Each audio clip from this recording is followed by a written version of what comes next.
this ICE agent was executing a targeted operation against a Venezuelan illegal alien who was unlawfully present in the country, who fled by car and then fled by foot.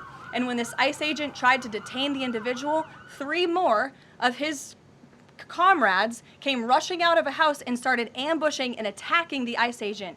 They used a shovel or a broom to smash his face in. And so yes, that agent had to use self-defense and take up his weapon to protect his own life. That is what's happening on the streets of Minneapolis. That's what's happening on the streets, unfortunately, of these Democrat-run cities and states. No! This is an impossible situation that our city is presently being put in.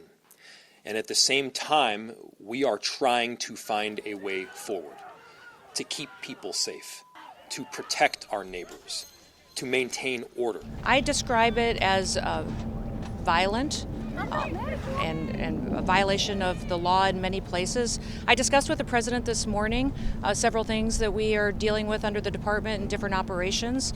We did discuss the Insurrection Act. He certainly has the constitutional authority to utilize that. His threats with regards to the Insurrection Act are not new. He's done so before with regards to California, Illinois, and so you never know what is true with regards to the president's threats. However, he has carried out some unconstitutional acts consistently over the past year, and so whatever he does, whether he tries to follow through on that, we are prepared. I'm sure my colleague General Ellison in Minnesota is prepared to respond. We're not requesting that immigration enforcement be stopped.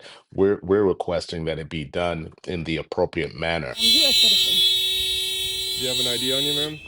I don't need an ID to walk around in my city. This is my Okay, city. do you have This is some my ID home. then, please? I don't need an If ID. not, we're going to put you in the vehicle and we're going to ID you. An ID. Huh? I am not going to take out. You take out your ID. You don't have an ID? I'm not going to take out an ID. Hey man, it's I am gonna U.S. happen either citizen. way. I am U.S. citizen. All right, can we see an ID, please? I am U.S. citizen. I don't need to carry around an ID in my home. Well, what happened in Minneapolis is a tragedy, and it's one that we've seen twice, at least, in Chicago and in the Chicago area. We had a murder that took place by an ICE agent who claimed that he was seriously injured by somebody, and that's why he shot and killed him, Silverio Gonzalez Villegas. That was in September, by the way. And then there was another shooting in October. 5 times a woman was shot. ICE claimed that she had a semi-automatic weapon. She did not.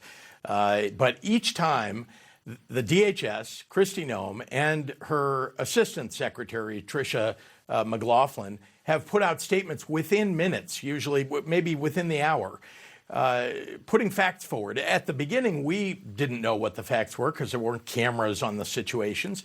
But then witnesses came forward, and we found out what really happened in both those situations. And that is why we know that ICE was at fault and why no charges have been brought against, for example, the woman who was shot 5 times, who they claimed was a domestic terrorist back then. Now we're seeing it in Minneapolis. And for anyone that is taking the bait tonight, stop. That is not helpful.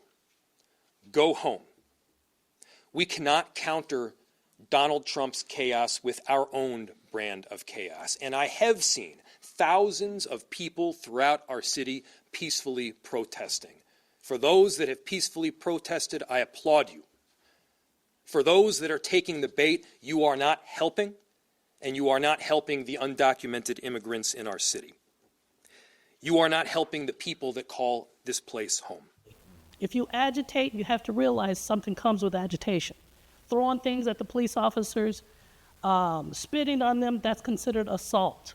We're asking you to protest with respect and with peace.